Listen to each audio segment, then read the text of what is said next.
You've quite a warrior spirit. I hope so. And that's what they want to kill in us, Toure. They want to kill our warrior spirit. And that's the thing that you can't do. You can even kill one Tiffany Cross. You can kill Toure. You can't kill a movement. Well, you know? Right. And it was so important to me that other people knew, do not be afraid. Speak your truth, because they want to make an example out of me. So they know the next person, like, hey, when we say go do these 18 segments on Trump, you better do what we say. And I want somebody out there to know, no, I am the power. I am my face, my brand. This is what makes up this company. If we all say it loudly enough, they can't cancel us all. The Toure Show. Okay, though. The Toure Show. Okay, though. That might be the best question I've ever been asked. You're a phenomenal person. I mean, you legendary. I am a fan of you, my brother. Tiffany Cross is a broadcaster with a warrior's spirit. She's got a podcast now called Across Generations, produced by movie producer Will Packer. She's got a podcast with Angela Rye and Andrew Gillum called Native Lands, and she's just a force of nature in general. She spent a bunch of time at MSNBC, so I wanted to talk about that.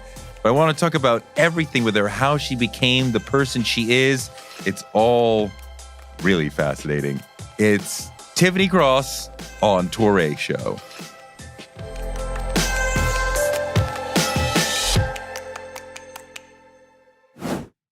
So you're a Democrat? No. No. I vote. You're an independent? I am not registered as anything because I'm in D.C. But in your mind? I vote for mostly Democratic candidates, yes. Have you ever voted for a Republican president? president? Never voted for a Republican. So so we can say functional Democrat. Yes, you're but I'm media, so you don't want to go, I'm a Dem, but that's not even it. I'm just not a mouthpiece for the party. No, you know? and you don't have to be. You don't have to be. But and I have issues with the Democratic Party. We can absolutely be critical of the Democratic Party and still be Democrats, and I think that's valuable. But are you a Biden voter? Yes. Okay, because that is, a lot of Democrats, some Democrats are like, can't do it. So why are you a Biden voter? I think a big misconception about Black people in particular and our party affiliation and who we vote for, particularly from people outside the community, they think we're so loyal to these parties, right? Which is not true. We're loyal to ourselves. Black people are loyal to the Democratic Party. But Black people are loyal to ourselves. We're not voting because we're so passionate about this party. We're voting in favor of harm reduction. And so when you look at the landscape politically of what's happening, Democrats have, they do the least amount of harm. Yes. And so we don't have the privilege of being able to say, oh, this candidate speaks to me on all my issues and they make me feel passionate about this issue. Yeah. We have to be practical voters and say, yes, this candidate will cause the least harm in my community. And when I look across the aisle, because we don't have a Republican Party anymore, it's morphed into a MAGA cult. Yes. And so when I look across the aisle, this is my only option. So either I make a choice by participating in this here system, in this here democracy, or I make a choice by not participating in this here democracy and hand this country over to a fascist, xenophobic, misogynistic person whose first job in government was president of the United States, who was clearly politically and socially inept. I mean, the overt racism of the modern Republican Party. And the old Republican Party. And the old, but yes, right, but I'm like, well, how, I cannot vote for you. Yeah. Do you want to have dinner with a toxic man or a serial killer? Yeah. Well, the serial killer is completely opposite. I don't want either of these options. I didn't know we were going to be talking about my dating life here today. But yes, the serial killer is completely a no-go. Yeah. And he likes killing Black women. That is absolutely not happening. The toxic man, though, I don't like you either, but I guess I'm stuck with you because the other, right? I mean, I'm like, when people are like, oh, you're stuck on the plantation. I'm like, the Republican Party is repellent to us, and not just Black people, also brown people in terms of immigrants, whatever. I'm like, and women, I'm like, that is a complete non-starter. But when you ask people who say things like that, like, oh, you're stuck on the plantation, and you start to ask them, well, what specific policies do you have a challenge with? Or what are you voting on? What are your issues? And they start to tell you, and you say, you reflect to them, well, the Biden presidency actually addressed this by doing X, Y, and Z. Most of these people I find are just not very informed. And sometimes, and this is not a diss to them, but sometimes it's like because you read the paper for the first time in 6 months and now you want to politically debate me. It's like you want to bumble with the bee. Let's have at it. I'm not trying to be like a Biden apologist or a Biden spokesperson, nothing like that. No. And we should, as Black people, we have every right to demand as much as we can from this party. We uplift this party. We disproportionately uphold this party. 100%. We resurrected Joe Biden in South Carolina during 2020.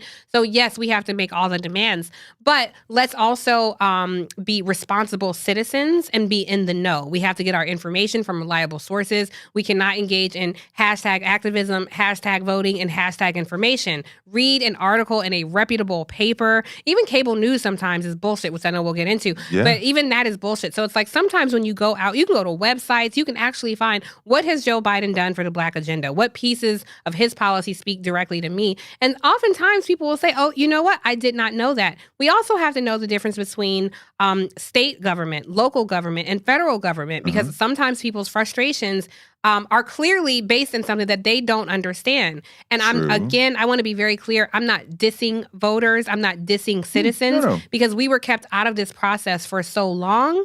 And there are in all types of municipalities policies in place that keep us from the ballot box. And we're also asking people to trust and believe in a system that has not served you. And so I understand the people who don't participate, who say, hey, I live in this area and my kids go to a dilapidated school. My community is over-policed, underprotected.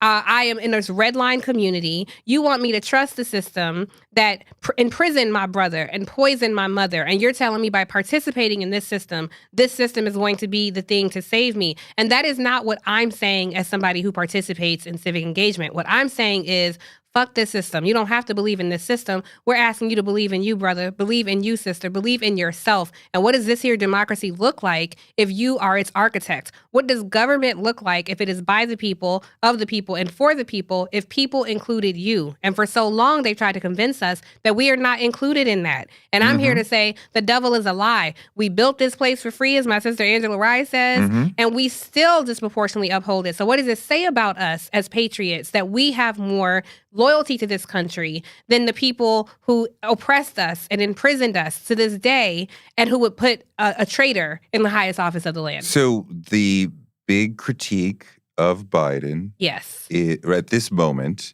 even on the left, is what's going on in the Middle East. Yes. Palestine, Israel, Gaza. What do you do intellectually? Because I imagine you are probably sympathetic to the cause of the Palestinian people. Absolutely. I don't think you can be a human being and not be sympathetic to the Palestinian people when we see what's happening there. But we also see America is sending them, Israel, billions of dollars that they are using to oppress a specific group of people. Yeah. Right? And that has been going on for decades. It did not start October 7th. It's been going on for decades. Across administrations. Right. So, but there's a lot of critique of but Genocide Joe, right? Friends of ours would say, how dare you support? What do you do intellectually with that? Like, how do you get to, I'm voting for Biden, even though this part of what he's part of is disgusting to me? Yeah, absolutely. One, I would say, is not going to change under Donald Trump. That's right. Do not believe the devil or Hillary Clinton. Or Hillary Clinton. Bill Clinton. No president would have done this any differently. There is no Democratic Republican Party who is going to break loyalty with Israel. And we can get into global diplomacy if we want to. Israel is a nuclear-armed country. And I know we're going to get into the nuance. What we're seeing happening, I don't like when people spit in my face and try to tell me it's raining. What we are seeing happening in Israel is a disgrace. In Gaza, and we're not even talking about what's happening in West Bank while people are focused on Gaza. It is a disgrace. And no matter how you feel about this issue, when you're looking at nearly 40,000 people, possibly more, nearly 40,000 people dead, most of which is women and children, you cannot tell me that this is a political issue. This is a humanitarian issue. And I have gone to Israel. I've been to the region, and I have seen how the Palestinian people were treated and how they live. And it should be safe for me to say these people have a right to exist and to freedom and safety the same way anybody else does, without some hidden coalition of people trying to cancel me and suggest that I am somehow anti-Semitic because I believe in humanity. I'm happy to see that the conversation has shifted and that more people can say this out loud, including many members of the Jewish community, including people who are not Palestinian. We don't have to be an oppressed people. But you're critical of what America 100%. in this moment is doing there. I've always been critical right. of what America is doing. And yet you're saying, I'll vote for Biden. A lot of people are having a hard time this is your squaring options. that. You can vote for Donald Trump, who the policy towards Israel will not change under him. Right. You can vote for Joe Biden and make your voice heard and continue to protest and take it to the streets and let this administration know we do not support this policy. Netanyahu does not run our government, and Israel cannot continue to do these things unchecked with us writing the check for it. That's unacceptable. Or I can make a choice and stay home and do nothing. How does that support the Palestinian people? What is my other option? Not voting does not help them. You are making a choice by not making a choice. Because the government's going to function regardless. It will go on and continue with or without you. You can either impact politics or you can have politics impact you. I mean, this is an incredibly important issue, what's going on there. Also, you will probably never encounter a significant politician here like, I agree with everything that they're about. Right. And if you agree with your 3-4 major issues and you're aligned with them on that. Yeah. But like, this is not one of my major issues, but we're misaligned on this. Like, I got to roll with this, right? Like, we're aligned on most things, right? I wasn't aligned with Bill Clinton on everything. I was not aligned with Barack Obama on everything. Yeah. But like, Hillary, but like, most things, it was enough. And of course, and then the other choice is a serial killer. Right, exactly. Exactly. But that goes to my point. We don't have that kind of privilege. And I think a lot of people, and this is understandable to younger generations, for us, Toure, President Obama was historic. It was earth-shattering. It was changing. It changed our concept. It captured our imagination in a way that we had never before seen in this country. For the people behind us, President Obama was the floor, not the ceiling. And they would look at some of his policies and say, oh, he should have gone further. He should have done this. So I completely understand people pushing. We looked at Bill Clinton with starry eyes, like playing the sax on Arsenio Hall. We finally got our black president. Exactly. And the millennials. He was not a black president, but yes. Right, but that's what we thought of at the time. He was the closest thing that we had seen, a white man with a little bit of soul. This is the thing of like, when a white man can dance a little bit, we're like, he can come to the cookout. And Bill Clinton was like that kind of guy. Yeah. And the younger folks are like, fuck Bill Clinton, it's the floor. We can do much better than that. Yeah. I think that's a legitimate point. I remember people. I can't remember who the first person was. Was it Toni Morrison who was the first person to call him? I thought so. She did. Who called him the first black president? Yeah, I do recall that. I remember hearing that the former mayor of D.C., a black woman, was saying that like, maybe we don't know who his dad is. Maybe he is half black. Like, people were whispering that. Like, maybe he is half black. It kind of reflects how sad it is in this country, right? Like, we were so desperate for someone to see us and recognize our humanity that we were willing to adopt this man into a culture that he could certainly be a guest of, but he was not a member of, there were some policies that were damaging during the Clinton era. But they were less damaging, to my point about political parties, than the Bush era. When you look at what happened, Bush had given us mandatory minimums. During the Bush administration, we saw things happening that ran contrary to our beliefs and our humanity. We saw mass incarceration rise. So I get why people saw this Clinton era as like, oh, and he's going on Arsenio Hall and wearing sunglasses and playing the sax and like, what a big deal. And I remember at the time, George Bush would not go on Arsenio Hall. And he had just had some sort of heart issue.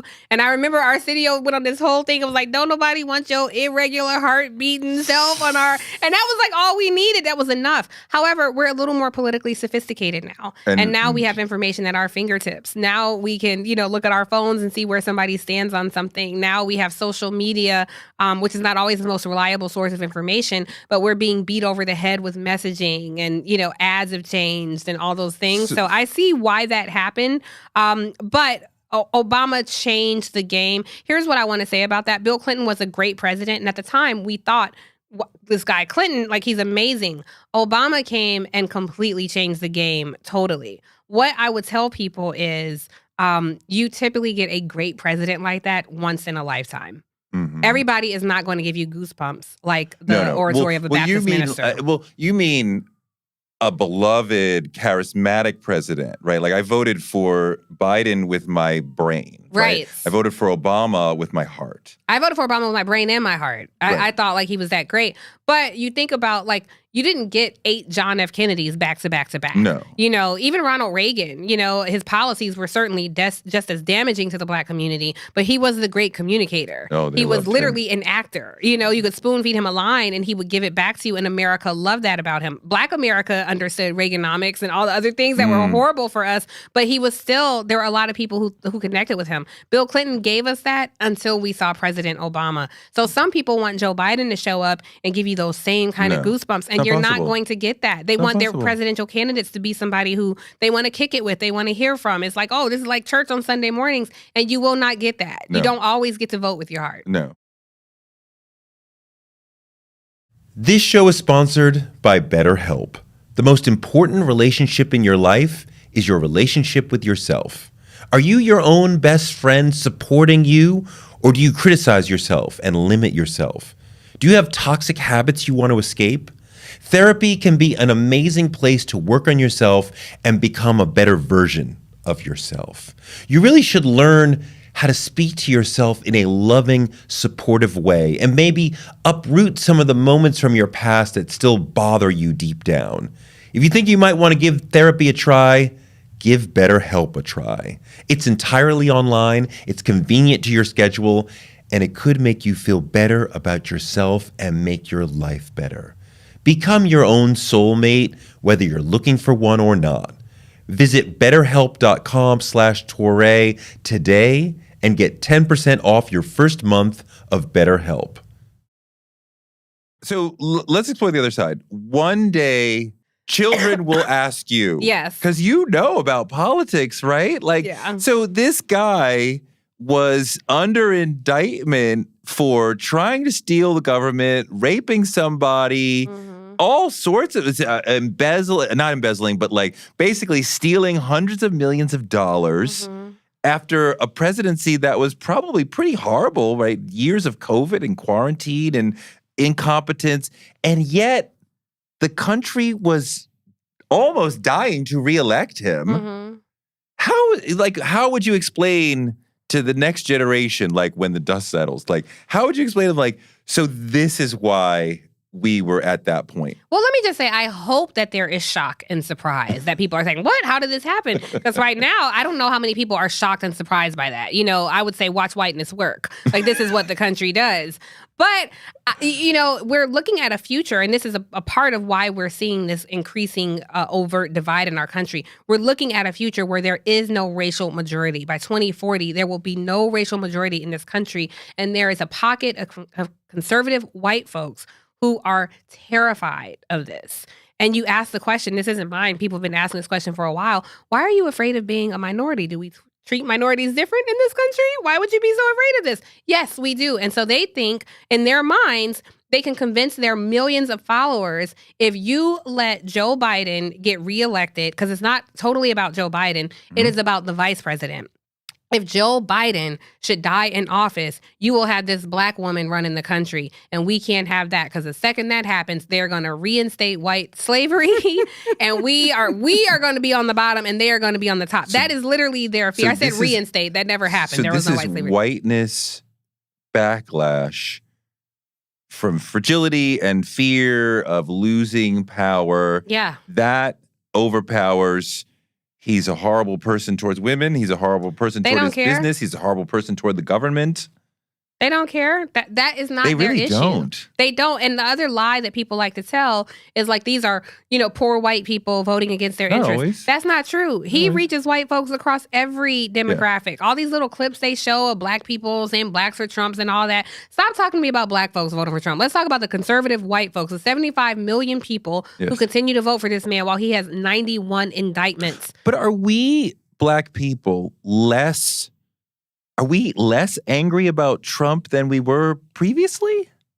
No, I think Black people fully understand this is not the first racist white man that we have survived in the Oval Office. Donald Trump is a problem, don't get me wrong. Ronald Reagan was a problem. George W. Bush was a problem. George H.W. Bush was a problem. They may have been more articulate with their rhetoric. Their policies were just as damaging. And so this is the only Republican Party I have ever known. The switch in their policies happened over a century ago. So anytime somebody says, oh, Abraham Lincoln was a Republican, or all these parties they want to throw out, that was forever ago. This party in our entire lifetime, and even predating us, has always been a party to look out, protect, and empower white people, which is why it's baffling sometimes with the Democratic Party. You don't have... they still try to appeal to white voters. And the Democratic Party has not won a majority of the white vote since the 60s. Those people left you a long time ago. The Republicans are clear. We can tap into white fear, and that will elevate us to power. White women sit at the right hand of power. And so it makes me very nervous that we have to look to white women to see, how are y'all going to move with all the repro on the ballot? Are you going to stand in your own interest? And I really think they shot themselves in the foot. They fucked up. When it's like that scene in Menace to Society where you're looking at the Republican Party, you know you done fucked up, don't you? When you went one step too far with the Dobbs decision in the Supreme Court and overturned Roe v. Wade. And we've seen the damage of that. That will disproportionately impact women of color, but white women will be damaged from that too. So we are hoping... Are white women going to vote like Roe took something away from them and their daughters? I hope so. We'll see. I'll tell you, I'm not completely... Are we seeing that in the data now or not yet? No. I will tell you, in Georgia, I believe, in 2016, Republican governor there, Brian Kemp, a Trump acolyte, essentially, he was running a very anti-choice rhetoric. I don't use the term pro-life, and I hope nobody uses that term, because that's not what they are. But the anti-choice rhetoric, right, exactly. And the white women there outpaced even white men in their support for him, while he was on the stump talking about taking away a woman's right to choose. So, but this is the Bible Belt of the country, deep red pocket of the South in Georgia. People think Atlanta. It's like Atlanta is the blue spot. It's a lot of red around it. But Georgia's a purple state now, and it's changed. Yes. The demographics have changed. So like I said, the Pussy Hat Coalition was 8 years ago. I'm waiting to see how they show up this election ballot. I'm hopeful, but cautious. I'm cautiously optimistic. So I want to talk about MSNBC because we both worked there. I think we both had... How was your experience there, Toure? I mean, partly it was extraordinary, and I look back at it as, in some ways, the best job that I ever had. Yeah. And transformative in some ways, and quite, it's quite a thrill to go out and have meaningful conversations in front of, hundreds of thousands of people in the demo. Maybe, maybe a couple million in the raw number, but you look at the demo, it was thrilling. Yeah. I also feel like it taught me to talk about politics with a certain language that is irrelevant outside of the specific bubble of we're doing horse racy coverage of the race. Right. And I'm like, I hate it. Right. And I never talk like that or think like that outside of sitting there and doing that and leaving there. I'm like, that's not an effective way to talk to America so they understand what's going on, right? It's not a horse race. We should not be talking about, oh, it's a gaffe. Is he going to go down? Oh, he spoke to UAW. He's going to go up. He was endorsed by... They're never talking to us. No, but it's not talking to America in an effective way. They're not even talking to America. I don't mean us by Black people. I mean us Gen Pop. America, they're never talking Romney to us. ate a cookie and he insulted the baker, so he's going to lose 2 points in Nebraska. It's incestuous. It's a very incestuous space. They're talking to each other. Yeah. The Beltway press is talking to other members of the Beltway press. But so, how did it start? How'd you get hired? Well, people thought I worked there before I did. I used to do the network all the time for free, though. They didn't pay me shit when I was on there doing commentary. And you were Scarborough a lot.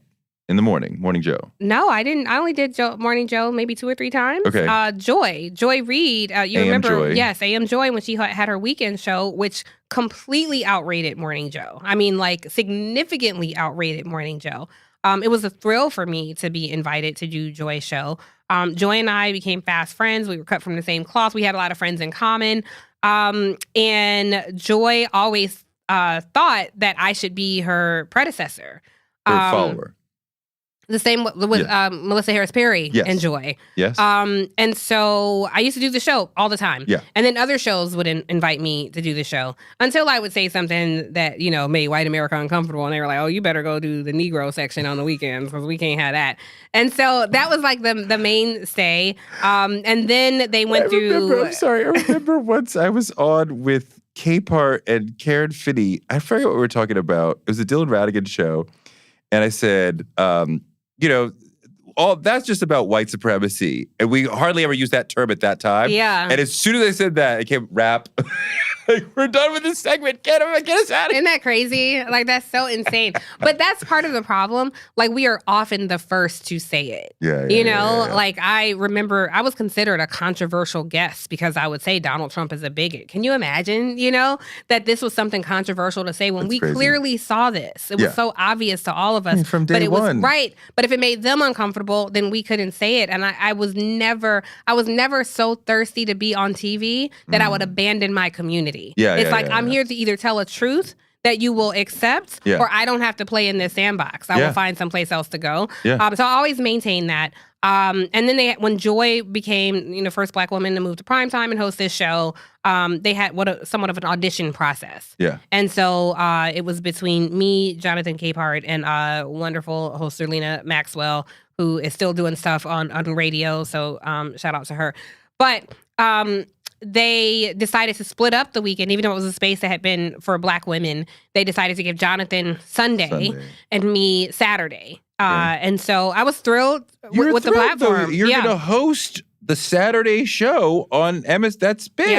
Yeah. But you had, I don't know what word you want to use to call it. You had a moment with Scarborough, right? Because you challenged him. Yeah. So a lot of what we're talking about, Joe, I remember Joe Scarborough as a Republican member of Congress. Sure. I remember Joe Scarborough during the Trump, leading up to the Trump election, where he and Mika invited Donald Trump on that show all the time. That's right. Try to find those clips. You can't find them. They've been scrubbed clean. Really? Yeah, they've been scrubbed. But we remember as viewers, I remember that. I remember Joe admonishing Black Lives Matter. I remember him basically saying this whole hands up, don't shoot is a lie. I remember all of these things about him.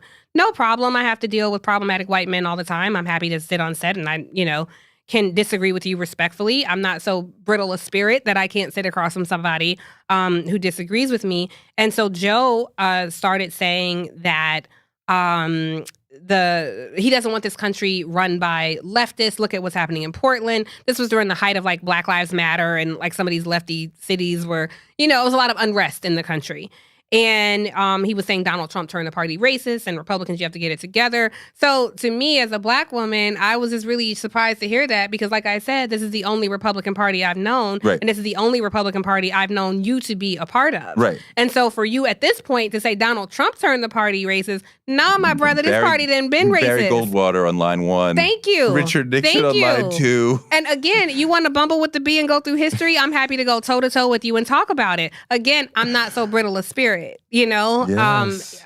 I cannot say the same for my Take a debate step partner. back because was MSNBC your first time having a lot of television? No, I used to do CNN. I even did Fox. I used to go on Fox. But like when you're at MS, you're doing a lot of unpaid stuff. Yeah, nobody paid me anything. Right. I was always unpaid. And it's in the back of your mind, if this keeps rolling, I could become a contributor. That or was never maybe in a the host. back of my mind. Really? When I was on set, I was only there to speak a truth. I was only there to represent my community. Yeah. I never chased a viral moment. I never chased a contributorship. I never chased having a show. Okay. Those things, it was an organic thing that happened with me, but that was not my goal at all. Okay. I had worked behind the scenes in television for years. I don't know if you remember, you and I worked together at BET. I'm with Selwyn Hines, who was there. We used to have meetings together. And I honestly, Toure, I'll tell you this, I thought it was so cool that I got to work with you. This was like 2006 or 7. And I remember we were all, Selwyn didn't like conference rooms, and we were all like crowded in his office. And I was telling you guys I'd seen Color Purple, and you were like, so Mister's good now? I don't get it.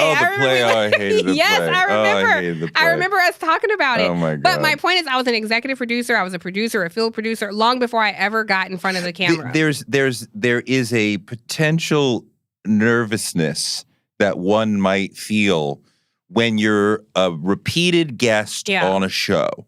And I'm not talking about the stage fright, right? Yeah. I'm talking about, if I say what I really think, are they going to say, I never don't had that come filter. back? I never had that filter. Why not? Well, because what would it gain me to have this seat at this table and not and stand just for myself and not stand for my people? Because corporate America, corporate media particularly, can reject me. Yeah. They're a fickle bunch. Yes. I can be their favorite person or their worst nightmare, with just like that. Yeah. My community will always be there for me. I am in the community. I am of the community. I owe a debt to Black folks. For sure. My goal, my mission in life, because I'm mission driven, has always been to live in service to Black folks. My mission has always been, in whatever aspect I'm working or doing, to work and fight for the equality and liberation of Black folks. Where does this come from in you?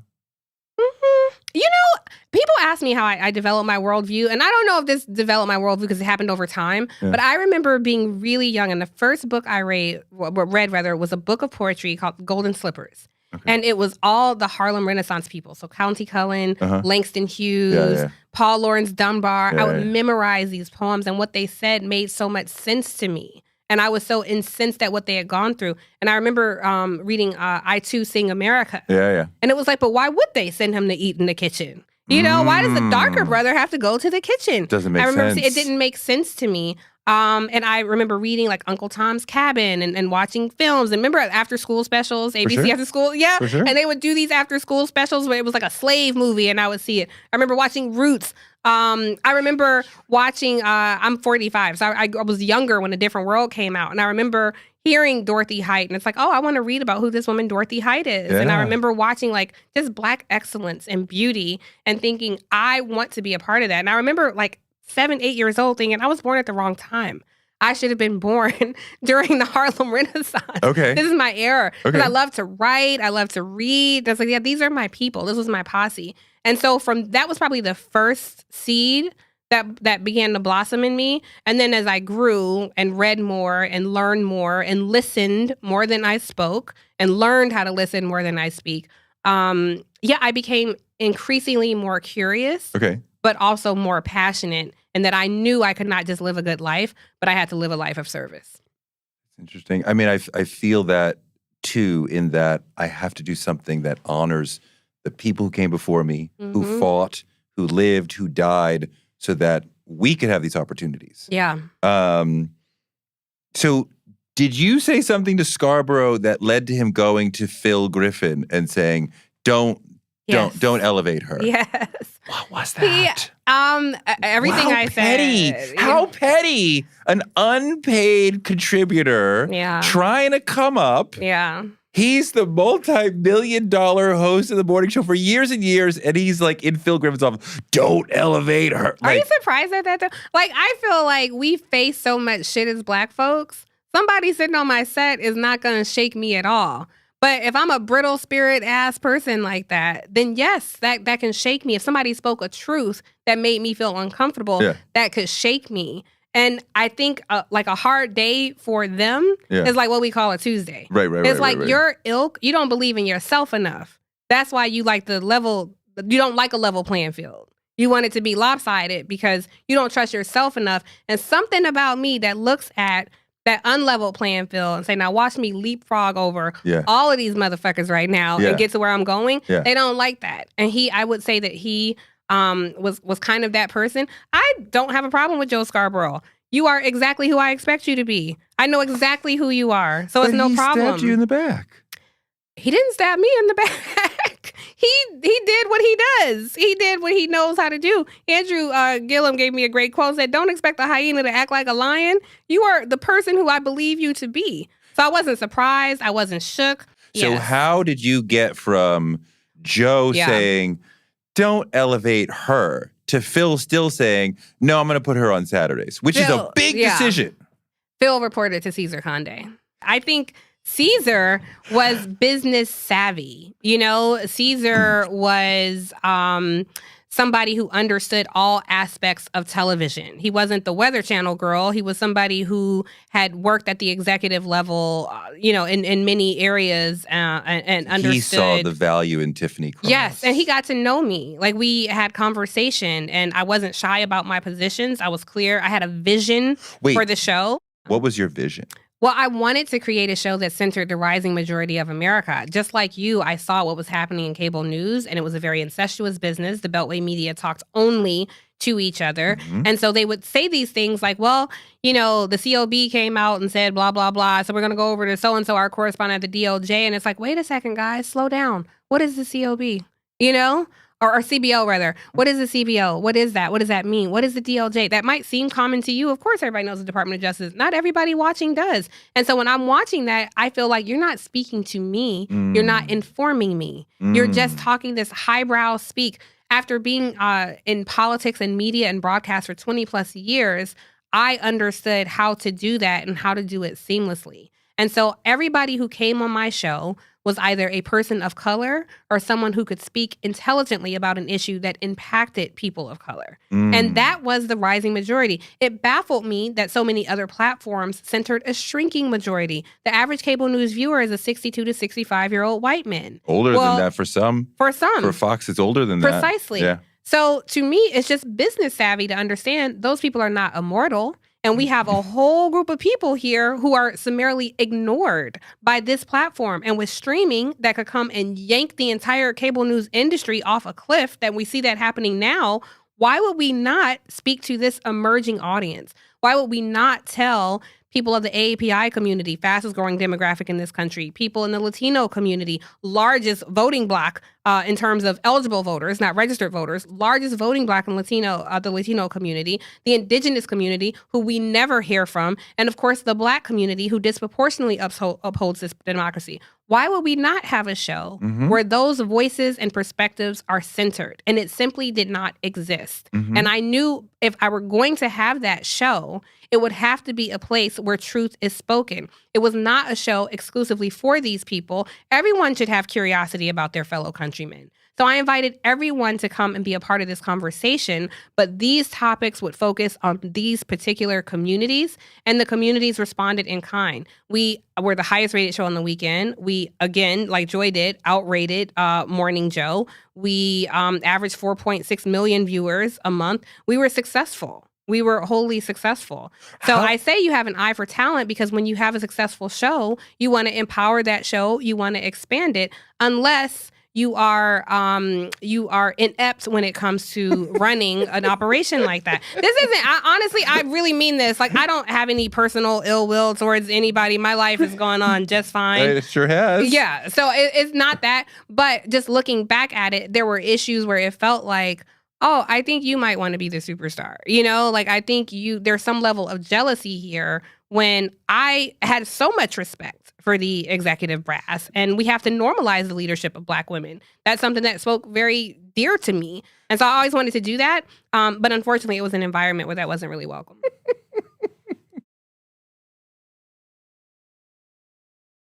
Being a guest and being a host are very different. Very different. And you made a pretty seamless transition into being a host. I mean, everything about hosting is different. Yeah, very different. Talk about making that transition. Well, again, you have to listen more than you speak. And what people don't know is you have something called an IFB in your ear. And so you have a director who might talk to you. You have your executive producer who might talk to you. You have your booker who might talk to you. And the entire time, you have to be listening to what the guest is saying. All you see is this face right here. And I have to listen to everything Toure is saying while I also have my EP saying, hey, we need to get out of this ASAP. There's breaking news out of Ukraine. Or even if there's no breaking news, 30 seconds left. Right. I got to shut you up within 30 seconds. Yes. Like hook or crook. We You got will to stop wrap. talking. We got a hard break in Right? 30 seconds. And maybe Toure just said something like, I'd actually like to make this major announcement on your show right now. Like you are juggling so many things and it has to be seamless. Throw to the clip. Yeah. Throw to the picture that we picked before. Yeah. So there's a lot of things going on. And there's Or also, you're coming back from a break and you're like, all right, everybody joining us now. We have Toure. He's the host of this amazing there's a podcast. And they vibe. say, Toure's satellite just went down. We just lost Toure. Oh my God. So now I got a 6-minute block of television with no guests and it's live TV. Like I have to be even. Did you have to, how often did you have to do live? Like I was live every week. No. Live is I'm looking at a prompter, talking about the stuff that we planned that we would talk about. And then every once in a while, breaking news happens while you're on the air. Monthly. Kill the prompter. Yeah. I mean, like live. Like we are making it up as we go along. On average, I'd say once a month. Yeah. There was something that would happen. And that I was- liked it. It gave me was like terrifying. adrenaline. It wasn't terrifying. It was adrenaline. I got better at it because there were so many things I'd want to say, especially if you're watching a press conference in real time. And then you have to come out of that and recap for the audience. This is what we just heard. And then you have to make it make sense. And you have no idea who your guests are. Your bookers are working to get somebody. When the Boston Marathon bombing happened, we were on. Wow. 3:08. Yeah. They're like, something happened at the Boston Marathon, killed the rest of the show. But then we're throwing to somebody in Boston, right? When Joan Rivers died at 3:12. And I'm sitting here with 3 people who I love who knew nothing about Joan Rivers. Oh, wow. Nothing. And they're like, Toure, Yeah. we have 45 minutes to kill on Joan Rivers. You're the only person who knows about her. Say as much as you want. But your bookers are frantic trying They're to find frantic, somebody and they who can got talk. Rahima Ellis, and they got, but like, again, I'm coming up with questions at the top of my head to talk to them about Joan Rivers. My co-host, that's not their area. Yeah. And I had just happened to watch a documentary about her, and I watched her on, she was on Louis C.K.'s show. I'm like, I am up on Joan Rivers. Just happened, but like, to do live discussion of Joan Rivers for 40 minutes. Yeah. So you're loving the show, but then what happened with Tucker Carlson? Oh, yeah, Tucker, because I was speaking this truth, Tucker Carlson, who I used to work with him. He doesn't remember this either, but I was an associate producer at CNN, and I used to fill in on Crossfire sometimes, like Paul pulling their Begala research. show. And when it was he and Paul Begala. And he used to be a guest on other shows. I used to do Capital Gang for anybody who was like a political nerd 20 years ago watching these kind of shows. But Tucker Carlson saw my content and was grossly offended by it. He works at Fox News and was grossly offended by what I was saying. And he started making an issue of it and started making me a character in his show. And he dedicated, I think, 13, maybe 17 minutes of the opening of his show one night to me to talk about how problematic I was. Obviously, I don't watch Tucker Carlson, but I started getting flooded with all this like hate mail and comments and this crazy shit happened. People were calling my phone and hanging up. Like I had no idea what was going on. And he tried to say I was trying to start a race war. Tucker Carlson tried to say Tiffany Cross, am starting a race war. What does that even mean? And it became a whole thing. And the network did not check with me to see if I'm okay. They didn't say how you feeling. Do you need security? Anything like that. There's somebody who ran security who did check in with me, but the network itself never came to my defense. They never said anything. And they instructed me that I could not even mention Tucker Carlson's name on my show. They specifically, was Caesar or Phil? No, this was all from like the people who immediately oversaw the weekend shows. Your EP. Well, it was communicated to my executive producer and me from the management team of the weekend that you were not to respond to Tucker. I was not to respond to Tucker, nor could I even say his name on my show. I couldn't play a soundbite from him. I could not reference him at all. No, that is not totally out of keeping with what had been happening. Because I was there at a period when the incoming from Fox was insane. They were attacking Martin Bashir, like we are trying to get him kicked off the air. Yeah. They were attacking Melissa Harris Perry, like we want to get her off the air. Yeah. They attacked Ed, like so it was like we are coming for your job. Yeah. And the general, I remember Bashir didn't listen and he kept doing clips and pushing back. But they were like, don't feed the trolls, right? They didn't say that, but it was like, don't fight. So there was kind of like the institutional mindset of like, we don't want the because I mean we're not the same as them. Right. They're doing political entertainment. Yeah. We are trying to do actual news. We should not write. I think there's some. But you were told don't respond, Yeah. right? which is what they've been saying for years. Yeah. But this bothered you. It didn't. I didn't do it. It didn't bother me. There are plenty of things to talk about. I didn't have to respond to Tucker Carlson. There are thousands of things that happen in the world every day. I read 8 papers before the sun comes up. You tell me I can't talk about Tucker Carlson? No problem. There are so many other more relevant things to me. What bothered me is that the network did not extend me any courtesy or safety. And they did not approach me with, we're sorry this happened to you. How can we support you? They approached me with admonishment that somehow I had invited this and now you cannot even respond. They thought it was your fault? They never said this is your fault, but nobody said, hey, we're so sorry. How can we support you here? You know, what can we do? It was just, do not say anything about Tucker. Don't respond. It was like a child who broke curfew. I didn't like it at all. But again, I wasn't expecting hyenas to act like lions. I was the person, like I can fight my own battles. You know, I wasn't afraid. I didn't have any fear. I didn't need security. I'm like, Twitter fingers is real tough. And sitting behind an anchor desk, but don't let this Saturday morning anchor here fool you. Like if I feel like my life is threatened, I know how to defend myself. So you tell me I can't trade barbs with this half-witted, asimine, racist idiot? No problem. Forget it. I didn't plan on it anyway. So the world continues. Let me pause you for one. We're going to go off the show for a second. It's 6:02. I have way more than 8 minutes left of stuff. Can I will Uber you to the train and let's go. Let's do it. So because I want to talk about my new show. But we'll get. I mean, this is important to me because this is okay. This is like part of my life, my hope. Like So we'll come back on. So, do you think it was the Charlemagne thing that why my show was canceled? Yeah, I have no idea. No one has ever told me this. What do you think? I think because I have a theory. Oh, well, tell me your theory. I want to hear your idea. Well, I think it felt to me very personal. Okay. And it happened to align with a lot of right wing because it wasn't just Tucker Carlson, it was also Megyn Kelly, Bill O'Reilly. Like there were a lot of loud conservative voices who found me problematic. Yeah. And Bill O'Reilly wasn't even at Fox anymore. He was like on some little platform, but he would like do these essays about me. Got kicked off. Yeah. And I just think it made the network uncomfortable. I think there were things that I said that they found controversial, which for millions of people across the country, I would love to say I'm just that brilliant and I was saying all these things on my own. What they didn't necessarily understand is millions of people across the country have already said this. They've already thought it. They're talking about it right now. Yeah. And the reason why they tune into this show is because I am boldly saying the things that we talk about in our group chats, that we talk about at book clubs, that we talk about over Sunday brunch, that we toast to. And so my mission was never to make white people comfortable.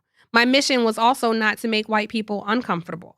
I did not anything them. I did not think about them. I was speaking to a growing demographic, and I knew and trusted that if I did that, white people would still come. I knew there were enough people out there with enough curiosity about their fellow countrymen that they would still pull up a seat and be an audience to this conversation. And I still believe that to this day.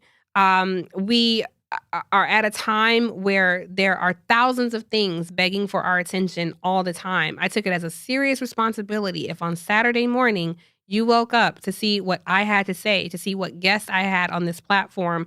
I wanted to make sure that you left feeling seen, but also informed. You learned something that you did not know. Not just for white folks. I wanted Black folks to hear, here's what's happening in the AAPI community. Here's what you may not understand. Here's what's happening in the Indigenous community. In the Indigenous community, I want y'all to understand what's happening in the Latino community. It was a conversation that was needed and necessary at the time. And the biggest heartache for me about not having that platform anymore is all of the things that go uncovered. Yes. There is no other platform on that network or any major cable news network that addresses those issues. When Rakia Boyd was killed, and I was like, I want to do something on that. Yeah. And they were like, maybe later. And I'm like, what do you mean later? There's no later in this business. Like, that's the we're fight. gonna do this now. And I had to fight to say, like, this is important. This rises to the level of one of the top 8 stories of the day. Like, come on, we got to do this. That was and nobody else thing, was trying to hear it. Exhausting to have to fight for every single topic. To have to defend and define our humanity every week. I have to say my executive producer was the face of a lot of those fights, and she did the best as she could to fight those battles, because typically they don't like to talk to the talent. They're like the EP, you manage your talent. Yeah. And luckily, my executive producer, a Rattler, went to FAMU, Delta. Who's your EP? She came after you, but I had known her forever. Like, we had known each other because we, this business is small. Yeah. And so, she reached out and said, hey, I hear you're looking for an EP. I applied. Just want to let you know. Nice. So I was really excited that she joined the team. You weren't fired. Let me ask you, you weren't fired.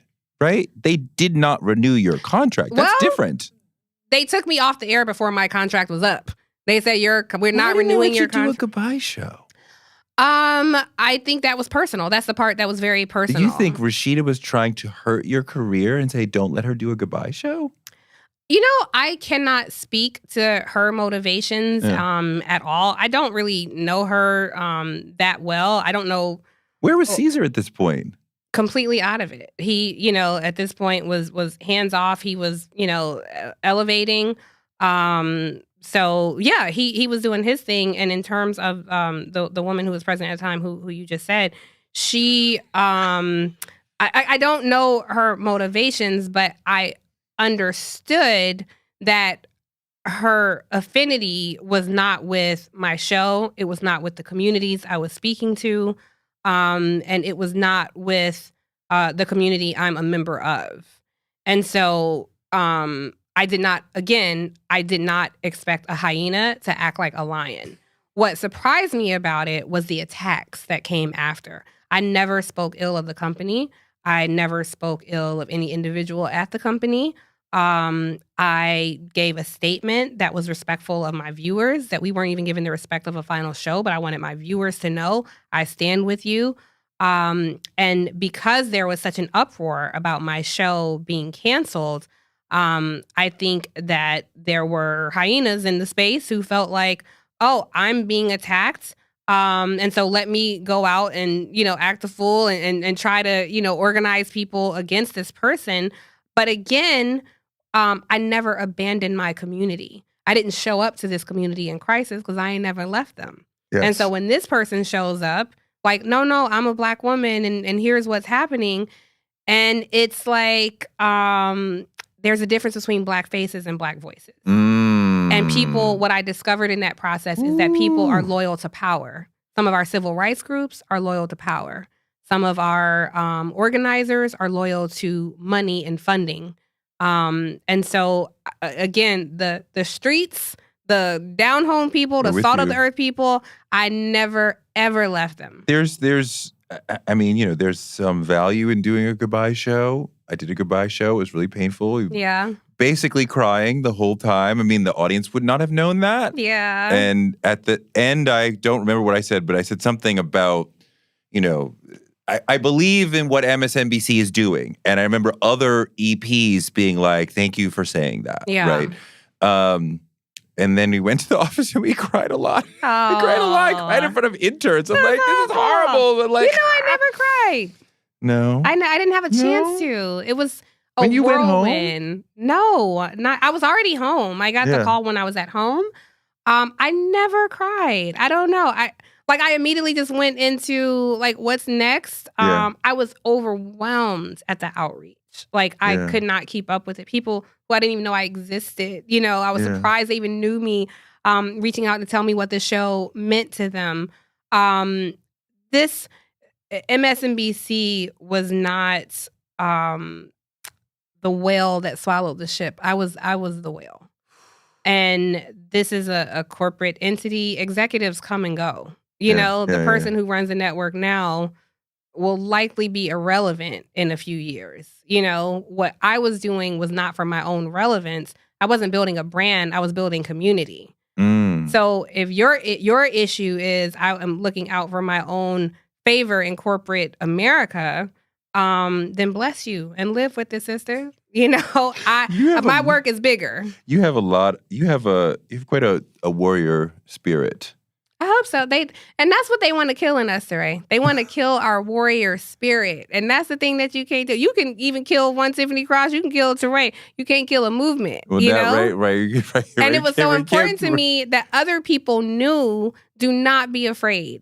Speak your truth, because they want to make an example out of me. So they know the next person, like, hey, when we say go do these 18 segments on Trump, you better do what we say. And I want somebody out there to know, no, I am the power. I am my face, my brand. This is what makes up this company. If we all say it loudly enough, they can't cancel us all. I don't think that any of the things we've talked about as far as Charlemagne or Tucker was really what it's about.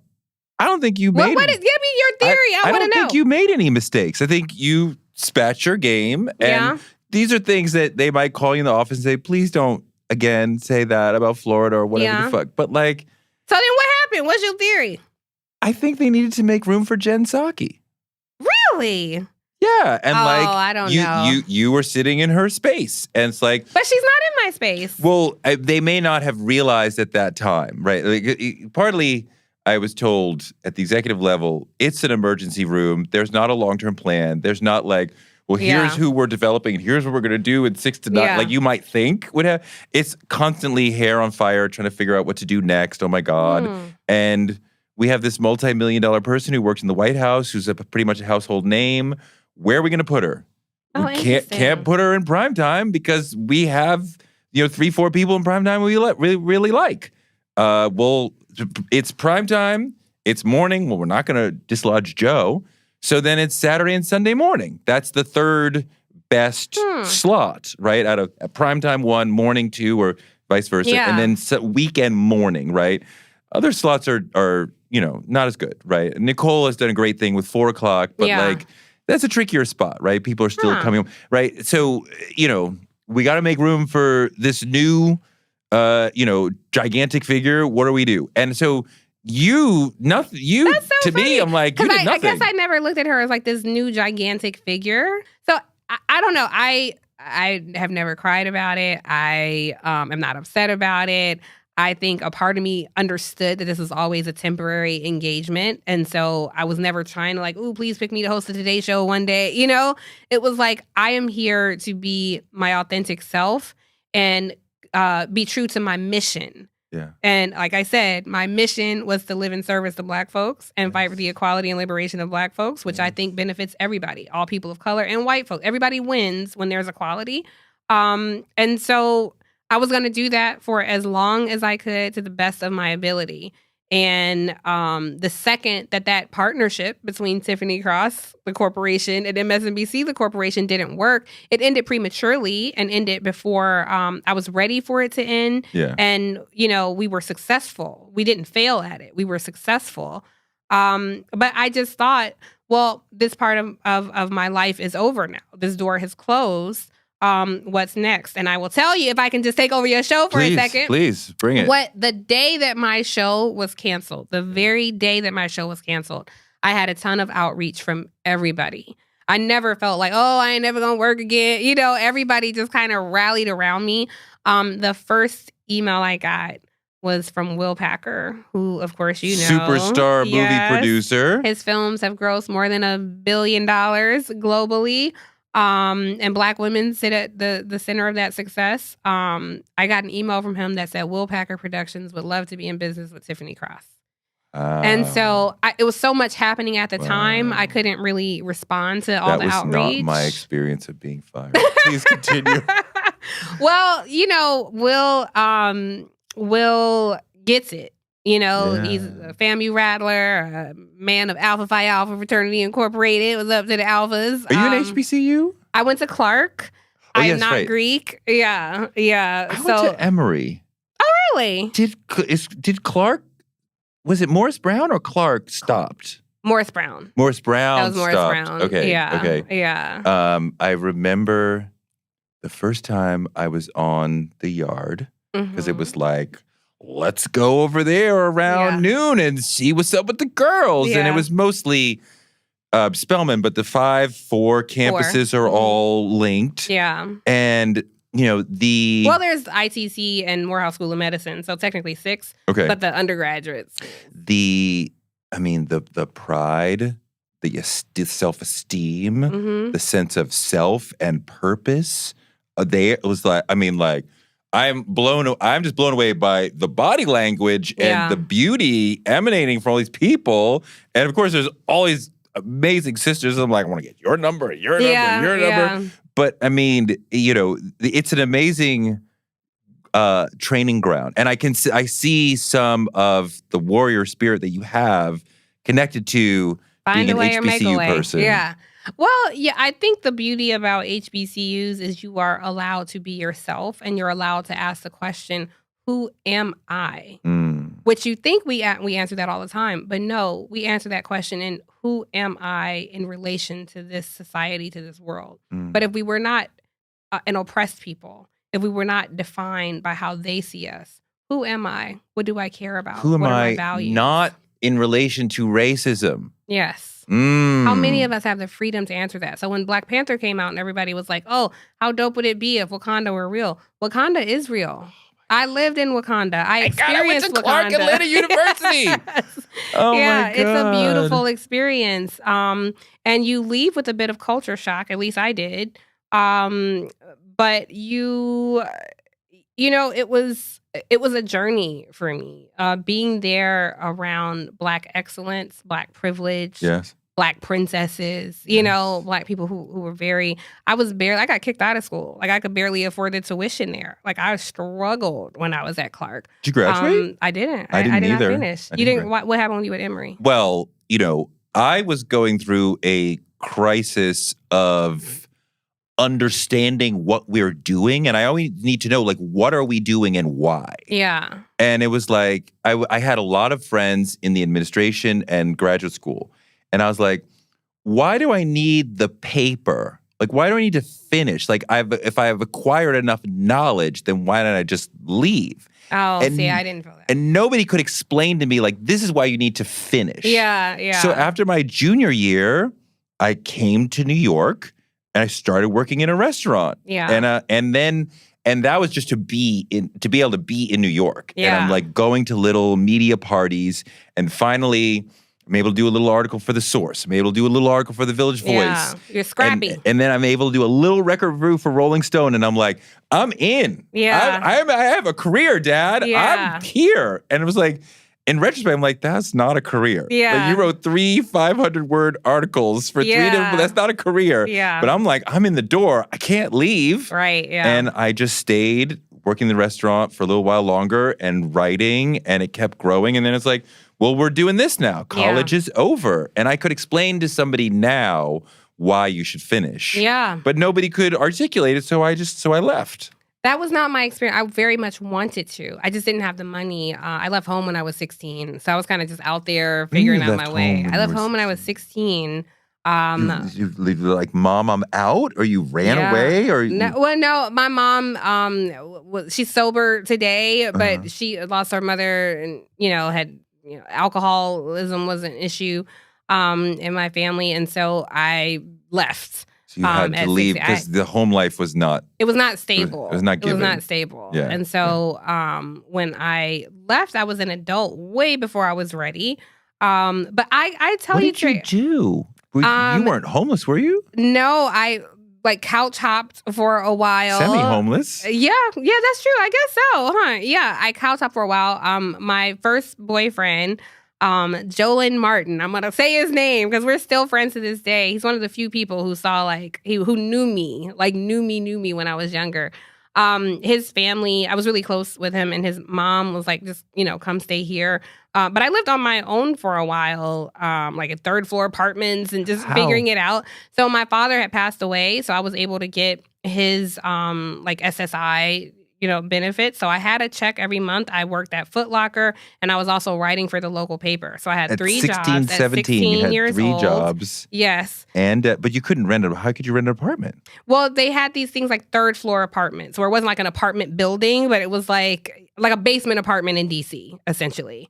And so I was doing that, but it was too much for me. And so at the time, my boyfriend's mother was like, just come stay here. She had to move to Detroit, I think, for work. So I was just in this house by myself. Wait, 2 teenagers living together? No, he was in college. Oh, I was there Lord. by myself. I was there by oh, myself. oh. Yeah. Oh, so that's not bad. No, That's- I was completely responsible. I never went anywhere. I did my homework. I studied. I read. Like at 16, I wanted stability. I wanted like a normal household. So I was very happy I would cook myself dinner. It was just.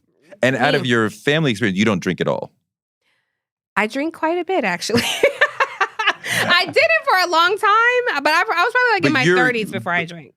You waited till you were 30 before you drank. I would have a cocktail every now and then, but I just wasn't a big drinker. I mean, some people who come out of alcoholic homes and are aware are like, I know this is my family. Don't touch it because I don't want to go down that road. That's how I felt for a long time. Yeah. In my teen years, in my 20s, like even with weed, I just felt like, I was a buzzkill in my like late teens, early 20s.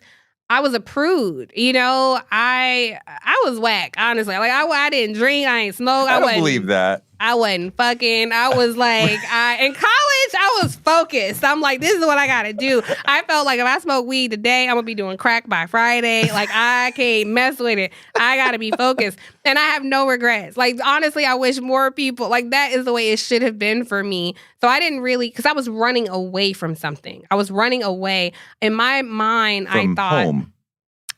Bigger is bigger than home. In my mind, I thought the universe had predetermined that success was not for me. Really? And I could And only you were like, undo "Fuck that." if I worked really hard and made every single right decision. There was no Really? space for a wrong decision. So I can't be fucking around out here with this alcohol.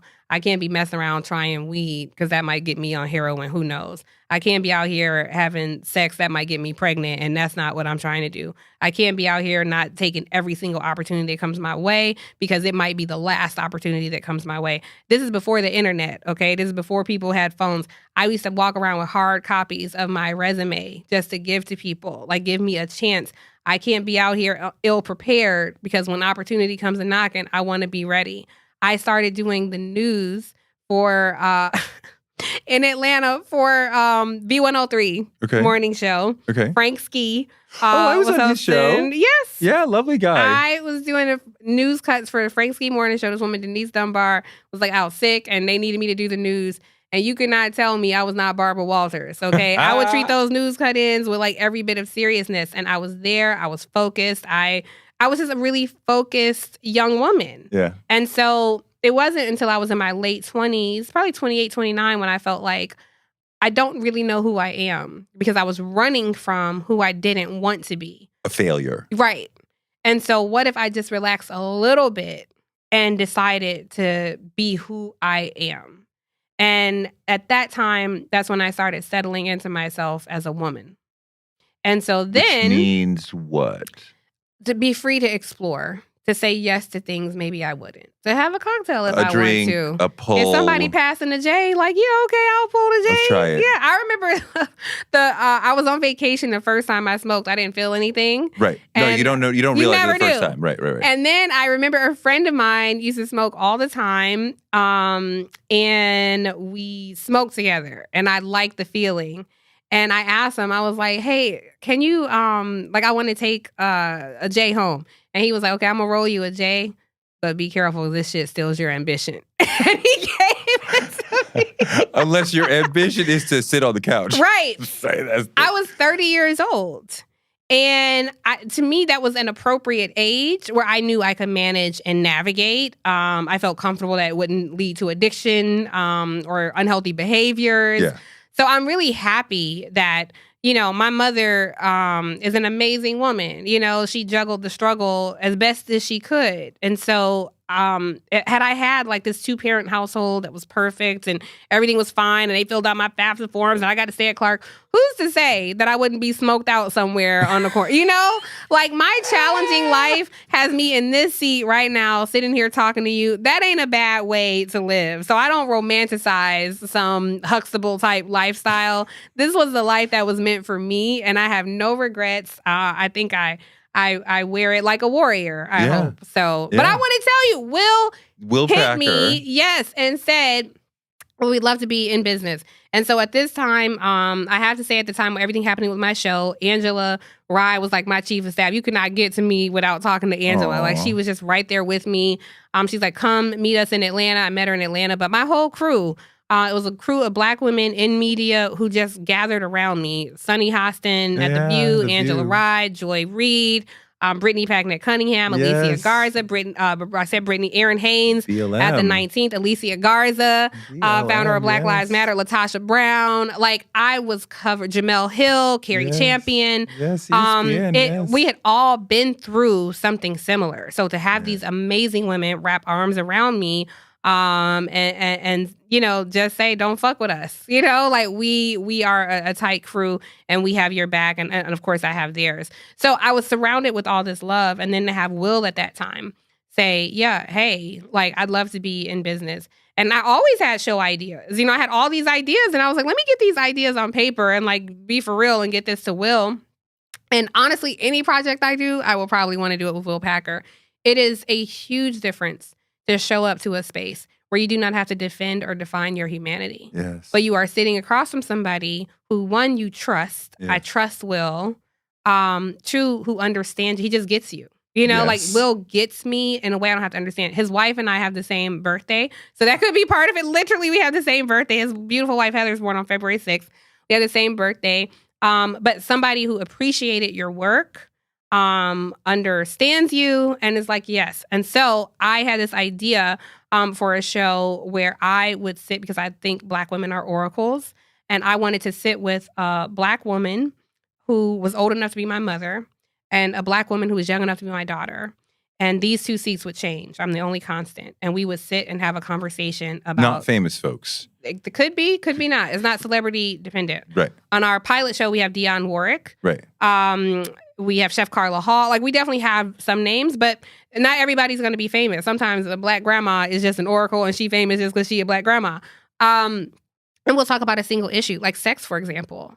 So somebody in their 60s, 70s, 80s has a very different understanding and relationship to sex than somebody who is 25. Yeah. And sure. so I'm telling all my business, Toure. I feel so uptight about it. I'm sitting here telling a lot of my business now. I didn't even mean to. Uptight about what? I mean, I talk about my own views on sex, my own experiences, because that's one topic. We can also talk about, well, what do you wish you knew about money in your 20s? You know, so I'm talking about my finances. We talk about gender roles, you know, like how do we look at always men? Always going to be women. Always Black women. And it's all like multi-generational, so it's across generations. You see what I get there? Across generations. Yeah, you would do a mixed woman, right? That's a Black woman, right? Yes, that's a Black woman. Yeah. Would you do a trans woman? So this is a question. We have not yet. But you would. I would. Yeah. I would. Because to me, that is a topic to talk about. Yeah. You know, our views on trans women in society. Yeah. So yes, stay tuned for that. And I mean, you know, boomers in particular are, you know, have a very difficult time fully understanding what's going on with that. We have very honest, it's completely unfiltered. I think that is the point. Are you together? Yes. You're physically in the same room. We are in the same room. That's so important. Yeah, I don't like Zooms to me it works when you're all in the same space, right? When you're in the same space, you can look somebody in the eye. You get their energy. Right? You wouldn't got all this out of me over a Zoom? No. No.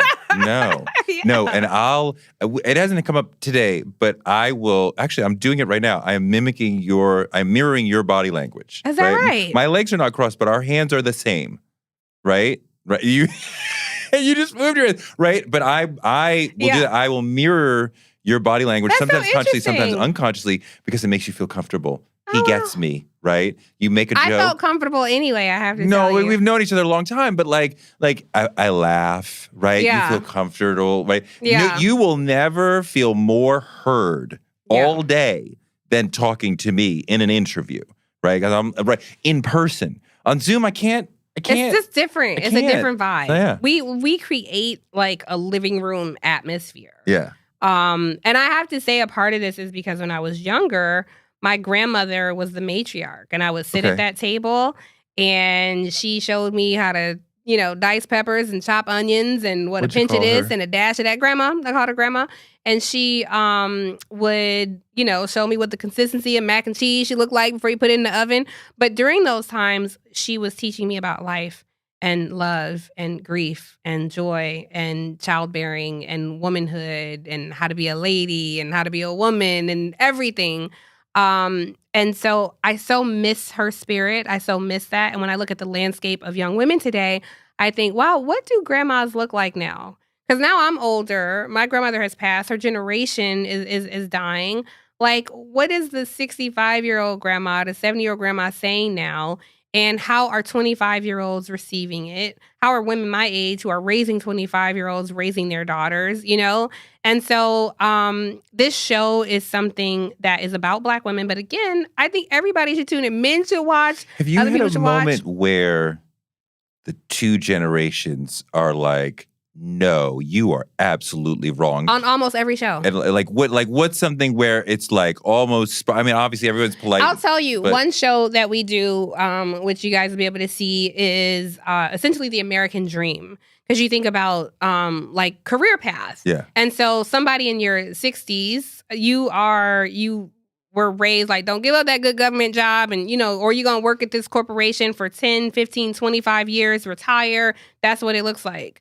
A 25-year-old, they're in the gig economy. They might work. They might not. They're going to take a year off. They need to hold space for their, yoga class. And I had a bad day today and I got to center myself and all those things. I'm quiet quitting. Right. Because fuck this job. Right. Exactly. It is not a badge of honor for me to work 18 hours a day for your job. And I want a job to appeal to me and my comfort level. And so these two people are very different. And I, the middle, where I can understand this older person and I'm a little envious of this younger person. I want to admonish this younger person, but I'm like, really, you have it more figured out than I do. We grew up with this notion of, how do you have work-life balance? Yes. Right? Especially around women. So many movies, right? And articles around men, it was expected you have no work-life balance. You just go work and your kids would be like, I wish I saw more of my dad. But there was a time where women could be at home more, too. Yes. The economy doesn't really lend itself to that anymore. But, the younger generation was like, oh, no. We'll show you how to have work-life balance. Exactly. You demand it, and you stand on business. And I'm leaving. Who's that brother on TikTok? I love him. Who's like, it's 5:00. I'm leaving. Yeah, exactly. My time is. I gave you my 8 hours. Yeah. I'm done. And I'm like, oh, yeah, that's how you do it. Yeah. Oh, so we have Discord all the time. We are talking to sex workers. Mm-hmm. You think about an older sex worker who maybe they did porn, maybe they walked the corners. You had a grandma age sex worker an older and sex a newer worker, one. And then you think about these younger sex workers who they might just be on OnlyFans and they never get touched at all, but they're making 40, 50 grand a month, So the contrast in those two people. In the hip hop industry, we haven't shot this one yet, but we'll have an older hip hop artist and a younger hip hop artist. You know who you're gonna have? We know who we're going after. So stay tuned. Stay tuned. We're still in conversation. But people who, might look at this young hip hop today, we all turn into those get off my lawn people. Like, you don't know good music, Oof. And so we'll do that in hip hop, R&B. Like, think of all the things that we think of. We look at young people and we're like, y'all don't really know. Those are all the conversations we're having. And I just think it's great because there are older people who don't see themselves reflected. And there are younger people who I think could stand to benefit from the wisdom of older people. But I have to tell you, sometimes the younger people are giving wisdom as well. Yes. So it's just a sacred space. The magic that happens when we convene and have these conversations. And I would not have been able to do this without Will. Will put his stamp on it. He put his money behind it, his backing. And so this is my baby. This is a project. And I don't have to have permission to talk about this. I don't have to say, this is why this is important. It's like, Will just gets it. He just gets it. So and it's been a this delight. other podcast too. Yes, Native Land Pod. So this is the thing. People like to hear me talk politics. This was Angela's idea. Angela, if she were here, she'd say, no, it wasn't. It was Angela Rye's idea. Angela. And you were second in. Yes. So Angela and I are friends, obviously. And so she said, I want to do this podcast. I'm, on this network with Charlemagne at iHeart. And I honestly did not even really think about it. I wasn't like, tell me more. I was just like, yeah, okay. Okay, sure, let's do it. Whatever. I mean, Angela's like, let's do a show together. You're like, the rest is obviously. fine. Like, whatever. I don't really know what it is. Whatever it's gonna be, it's gonna be fine. But whatever you done said, that works. But you know her. You know what she's about. And more importantly, I trust her. Yeah. So it's like, you'll tell me to plan at some point. I don't really know what's happening, but yes. We'll be good. So for the people who I will not talk any politics on Across Generations. On Native Land Pod, we talk about politics of the week. We debuted at #1 across all categories, not just news, but every category on Apple Podcasts, which was great. And we've seen success. We're really, excited about it. I was surprised about it, to be honest, but it shows. Yes, I'm still surprised. Like, people show up. How did Andrew get passionately. in there? Well, we're all friends with Andrew as well, and so it's unfortunate what happened with Andrew from, the setup to the DOJ and just everything that happened with him, because I feel like the world was robbed of his brilliance. And when we talk about candidates like Barack Obama, President Obama, and JFK, Andrew had that level of magic where it's like, I will walk away from my day job to come and support you. This man on the stump, on the trail, he had an Obama type quality to him. And more importantly, he had conviction in his beliefs. Okay. He was self-possessed in a way that it's like, I believe I can disrupt the system and enact change.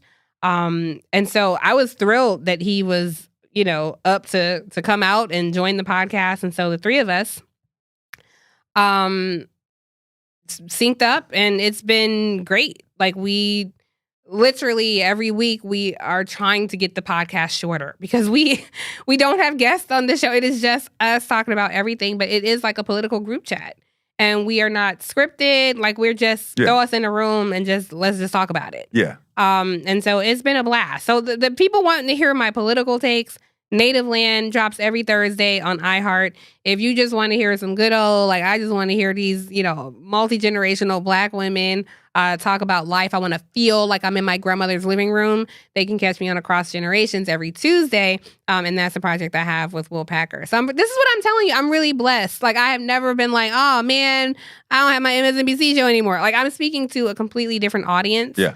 And I am grateful to what I built at MSNBC because I built a loyal enough audience that they will follow me. The network doesn't matter.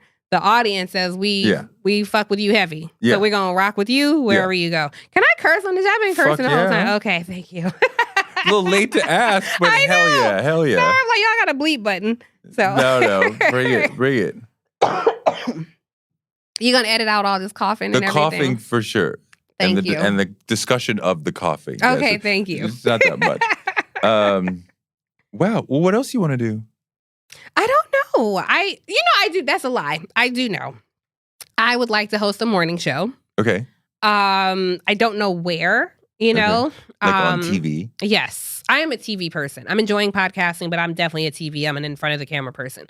But I'd like to host a morning show because it's like when we get up in the morning, what we watch is usually by default. It's like, I don't like this, I'm hate watching. Or this doesn't really speak to me, but I'm watching so I can post about how it annoys me, or I can talk to my friends about how this annoyed me. I would like for us to have something every morning to start our day with, and it's like, yes, these are the things that I want to know. These are the things that I need to know. Do we still watch television like that? Yes. Like I wake up and look at a morning show rather than when I have time to watch television, I DVR or whatever. A show that I like. I think people are still waking up watching something. Okay. Or maybe they're listening to something, but I think people are still waking up watching television. Like with your podcast, you can find them whenever, wherever. This is my point. If you're on at 9, you gotta fuck with me at 9 or That is, so the viewing habits, I don't think anybody can really tell us where this industry is going in media. We're all figuring it out. But the viewing habits of people, we do know they want it at their fingertips when they want it, whenever they want it. Yeah. If I wake up at 2 a.m, I want to be able to tap in and, stream something. If I am up at noon, if my morning TV for me is noon, I want to be able to watch my morning TV at noon. Yeah. So maybe it is an issue of it's not really on, linear television. Maybe it's a streaming outlet. Maybe it's YouTube TV. YouTube TV has more. YouTube TV. I'm late to it. No. Like, it has more, for the first time cord cutters, the people who are getting rid of cable, it was neck and neck at the end of last year with people who had cable and those who don't. Right. So you know what's going to happen next. Right. It's going to tilt. There will be more people without cable than with cable. So this whole idea that not only cable, but cable news is a giant in content creation is just a very antiquated notion. That is not where audiences gather Are we anymore. making a differentiation between, like, you and I watch a lot of probably Max, right? Used to be HBO, right? Yeah.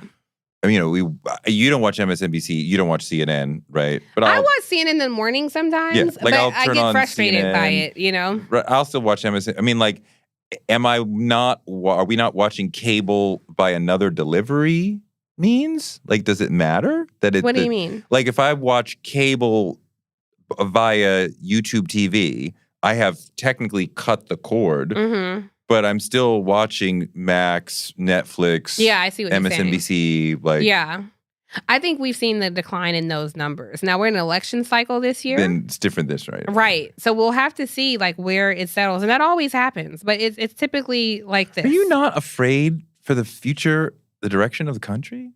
Yeah. Have I given you the impression that I wasn't afraid? No, you've not.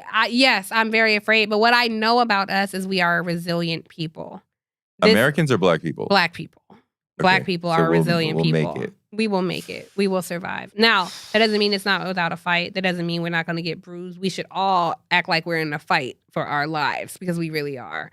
But we have survived much worse. And we can survive whatever. We're not so loyal to this democracy. But we are loyal to ourselves in the sense that we will live. We will live. Your optimism and positivity is inspiring because I know it's not rooted in everything's gonna be fine, but like the warrior-ness of you of like, we'll, like if we have a problem, we'll just fight and make it better. And that's what we've always done. And I appreciate the optimism rooted in that, as opposed to it'll just work out. No, we don't have that kind of privilege. That some other people come to the table with. Yeah, I think that's what's unique about us. Even when the country is doing well, we are typically still in a fight. Yes, for sure. Like, you look at the person who lives well below the poverty line, who lives in the PJs, whose mama lived in the PJs, who's raising kids in the PJs. And across multiple administrations, they've been told something is going to get better for you. The change is going to happen next year for you. And they keep surviving. They keep living. They keep doing the best that they can. And you want to tell them the world is on fire. Like, you got to come help save America. Of course, these people, like, if you don't get the fuck out of my face with that, like, I'm here trying to survive, Like, I'm here working this job. I'm raising these kids. I'm trying to take care of my mother who's in the hospital. My father passed away last year. I still got to go through insurance papers. I don't have time for that. Like, I'm going to survive. Our every day is a fight. I think this was a line in the new Jim Crow, but it might have been somewhere else, where part of why there's recidivism is because for many people, they go to prison and they're like, oh, I can do this. Yeah. And then they're not so afraid of going to prison. Yeah. And I feel like in a way that is like Trump, like for a lot of people, like, well, we did it before. Yeah. And I'm not talking about MAGA. I'm talking about like middle. Ronald Reagan. Talking about George Bush. The fringe of Dems who can like see that ideologically. They're like, yeah. Well, I mean, we don't, like in 2016, it was like, our hair is on fire because that would be the end of America. Yeah. This time, a lot of people are like, this is unfortunate. It's unfortunate Yes. because a second term of Trump, an unhinged lunatic who is not worried about running for re-election, would be frightening not just to America but to the globe. Because he's not going to abdicate. Well, yeah, there's one part of it which is, will he have a peaceful transition of power? That's definitely one part of it, but the other part of it is the existential threat he represents to the global structure that we know now. And I think a lot of people haven't paid enough attention to the shift that's happening already. All empires fall. There's always going to be a shift in superpowers. And so when we look at now in the West, I don't know that the West will continue to have a stronghold on who's a superpower. The global South is rising. There's a whole different shift happening. We are witnessing the end of America being Potentially. the global leader. Potentially, yeah, absolutely. Driven by Trump and the changes that he's making. Driven by the dumbing down of the American body politic, but also just the global shift happening in terms of GDP and what different nations have to offer, in terms of alliance building. It sent a message when you saw President Xi and President Putin hold hands on a global stage. That's a message that should frighten people. I don't know with the decreasing reliance on oil what this means for the Saudis and the global South, but they are light years ahead of us. They're not focused on American politics. They don't give a shit about Republican, Democrat. Like they're playing a completely different game. It's like we're still playing checkers. They're playing chess. When you think about the coalition of the willing that was once like a big deal, is France a big deal now? I don't know. I think where there is saving grace is the U.S. military budget swallows whole the rest of the world combined. Yeah. Our military power is... But specifically within the last 10, 20 years, we've seen the limits of that and how often a small local insurgent force can hold off or defeat a much larger, better financed army. We have never seen that happen with the U.S. Army. The U.S. Army has not engaged. We have sent weaponry to countries like Ukraine. You have never seen the American military to date defeated because we have not had engagement. Vietnam. I mean, like recent, like in our lifetime. I mean, because you think about weaponry in Vietnam versus what we see today. Now, I mean, warfare looks completely different than it did in the 60s and 70s. Now you're pressing me. I bet people in the audience are yelling out names. I'm thinking. I mean, obviously we think about Russia and Afghanistan. My God, I mean, what Israel's going through right now, like they are not able to militarily defeat these people, right? I mean, who is not able to defeat Israel? Is not able to militarily defeat who? Gaza, the Palestinians. This has been going on. Israel for is a months. nuclear power. Of course they are. No. I mean, well, they can't drop a nuclear bomb on. They can't. Gaza. So this is the nuanced part of this discussion. And Israel right now, as horrific as we've seen the actions of the IDF, they are not an unchecked power at this point. I know people feel like they're doing like horrific things. I agree. It's horrific what we're witnessing. There is still some checks and balances with not enough, but with the U.S. So imagine if the U.S. was like, you know what, we out. Y'all do what you want. As awful as we've seen now, it would still get 10,000 times worse. So I would not say that they're not able to militarily defeat Gaza. Of course it's not a war. There is no conflict. Yeah. This is a huge superpower crushing a people that we're witnessing. That's not military engagement. That's not what I'm talking about. Okay. I think military engagement is what you see happening with Russia and Ukraine. Yeah. Russia has not been able to militarily defeat the Ukrainian army. Yeah. That's an example. Yeah. The U.S., our army, our armed forces, I would say are pretty impenetrable. I don't know of a military that could threaten us as a superpower today, just speaking from a military power. Yeah. I want to ask you a question.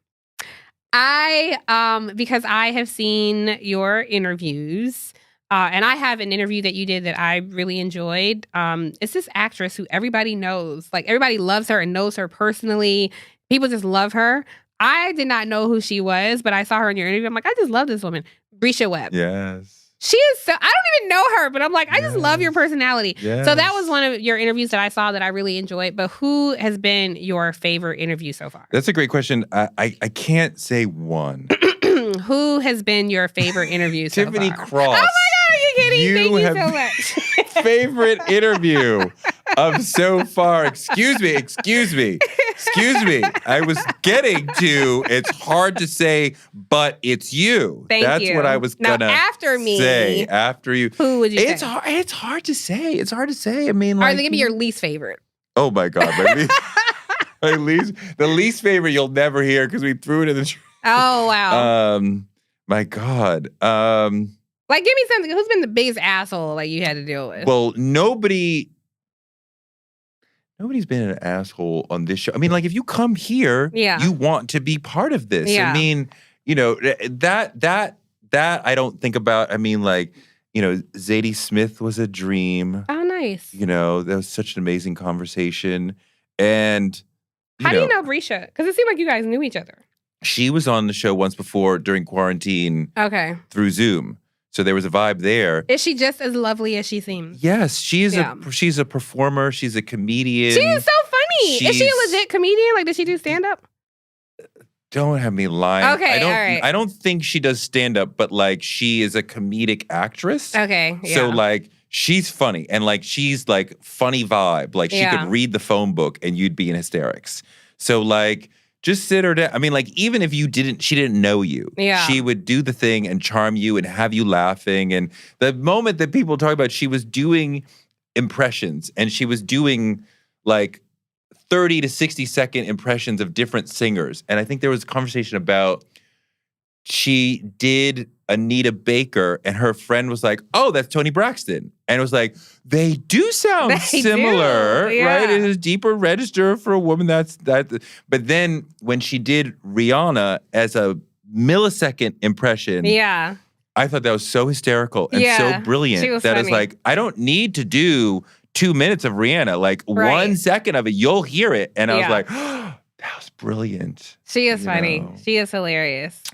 I mean, Toni Braxton, it's a fantastic interview. I remember her talking about, you know, we went to David's house to record, David Foster, to record Unbreak My Heart. And I did it once.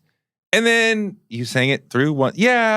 Like the chord. And then we did it once more because Diane Warren came just to do it for her. And then we went to Nobu. But the second take we didn't use. You sang it, well, I'm a church kid. You know, but like she was not considered the best singer in her family before of course. Like 18, 19 years old. Like, I'm like, that's insane. Oh, can I tell you? That's another show we're doing. Please. Reality TV.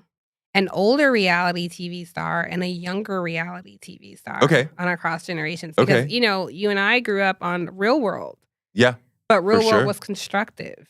You know, like they had jobs. They were like having them work at a community center. Yes. They were all doing something. Yes. And now cut to... Get them drunk in a house. Yes. And let them... Go nuts. I hate it. So that's another one. You made me think about that when you were talking about Toni Braxton. No, for sure. I mean... So many great ones. What else comes to mind? I mean, well, who? If you could go back to MSNBC, would you? Yeah, you would. Yeah, you'd like it. Yeah. I mean, I was an MSNBC watcher before. Yeah. You know, I mean, I would approach it differently. Mm-hmm. You know, I mean, we got kicked out during the presidential campaign. And I said it or I was, because we would do like a monologue, like an essay at the end of the show. Mm-hmm. And either I said it or I was about to say it and then we got dumped.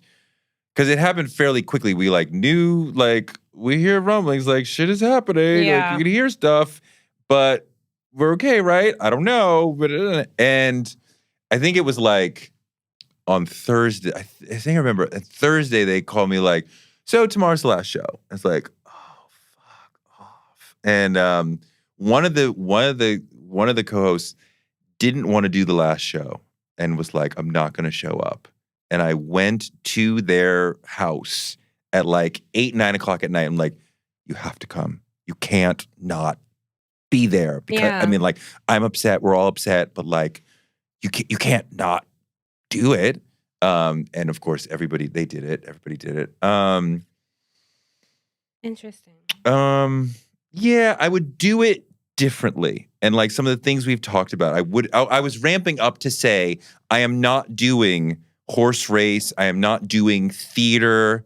I am going to talk about issues throughout this presidential campaign. Yeah. I remember we were on when Obama debated Romney, right? So the re-election of Obama. Mm-hmm. First debate in Denver, I believe it was. Mm-hmm. Romney was like, he'd had the first snort or Coca-Cola of his life, right? He was like super animated.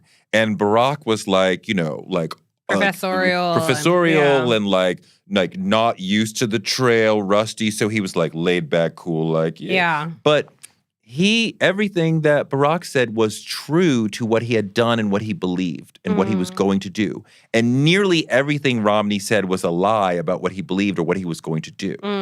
So I'm like, well. Was this the binders full of women debate or was that the next one? I think that was the second debate. Yeah, because the second debate was a different President Obama. Different Obama, different. But, you know, we come in the next day and I'm like, well, clearly Obama won the debate because Romney just lied the whole night. And everyone else is like, you can't say, like, you're so far off the path to say Obama won that. You can't be 1 out of 99. Yeah. You know, and especially because you're black. So it looked like you're just a homer. Like, you're just supporting him because he's black. And so what I was really thinking about was like, because that's just theater. Romney's just winning on theater, right? Yeah. He's up and Obama is low energy. And like, so he wins because he's like, that's not, like, none of the debate conversation has anything to do with being in the White House. Nobody will ever run in and say, you have to decide what to do in this complex geopolitical issue in 30 seconds, go. Like, that will never, ever happen. Yeah. So the debate is a poor test for who should become president. But that we talk about it around theater and not even what they're saying. I'm like this. So I was going to say and going to challenge myself to do. I'm like, I'm never talking about theater. I'm never talking about tone Good for you. And alpha and body language. I'm talking about like ideas and policies and what they're talking about they're going to do for the country. That's interesting you go back. I would not go back to MSNBC. I just feel like I did it. You know, like why would I? It doesn't, I'm doing a whole new thing now. I have a new audience. It just feels like that time has passed. But I have another question for you. This is one that's more random. Yeah. You can include this or not, but this is more of a philosophical. Okay. It's about dating. Oh, let's do it. So in dating. I haven't dated in like 20 years. No, but you might still have an opinion on this because I've been having this discussion with people and I'm just really curious. Do you have a boyfriend? I am single and dating. Okay. Okay. Best of luck with that and everything. Well, what would you tell me about marriage? What's your advice? You recommend it? I'll tell you one thing for sure. I mean, I've actually seen a lot of conversation and data about how marriage is good for men and not so good for women. Yeah, exactly. You know, and that may redound more to what happens when you have children, which no matter how hard you try, the man can never do 50%. Yeah. Right? Yeah. Especially when they're babies, but even as they get older, like there's a connection and attraction to mom. When you fall, you don't scream for daddy. You don't. You scream for mommy. Right. You know. If mommy's there, unless you're a single dad. So it's a lot, that adds a lot to mom's plate. Yeah. But I remember my parents were married for like 50 years or something like that. Like, you know, and it ended when my father passed away. So they were like, you know, together forever. And the thing that I think really worked is they had a sort of amnesia of like, you know, don't hold on to baggage. Don't hold on to being mad. Like, you might let the other person say, I was really upset when you did X. And then they let it go and they move on. And I remember even like later in my father's life, we were at dinner, I think we were at Outback Steakhouse, and he said something that annoyed her. And she kind of, you know, like had a little annoyed face and like, you know, might have huffed a little bit. And then she kind of like, you know, like breathed and like let it go. And it wasn't like, well, I'm going to do something back and like, you know, just let it go. And we just moved on. And if you can do that, to have amnesia and not cling to Yeah. She said this, he said that. I'm still mad at the thing you said 4 years ago or the thing you didn't do 3 years ago. Like, if you can do that, you can have, I think, more happiness.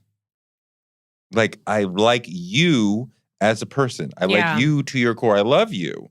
You're going to make some mistakes. Can you allow me to have the grace to make mistakes and we all move on? Yeah. Well, LaTanya Richardson, Samuel Jackson's wife, talks about that, about what made her marriage works. And she says it's a lot of forgiveness and a lot of amnesia.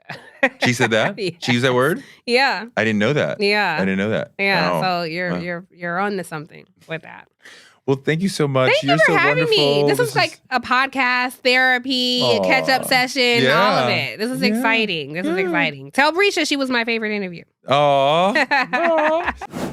Thanks so much to Tiffany for a great interview, and thanks to you for listening.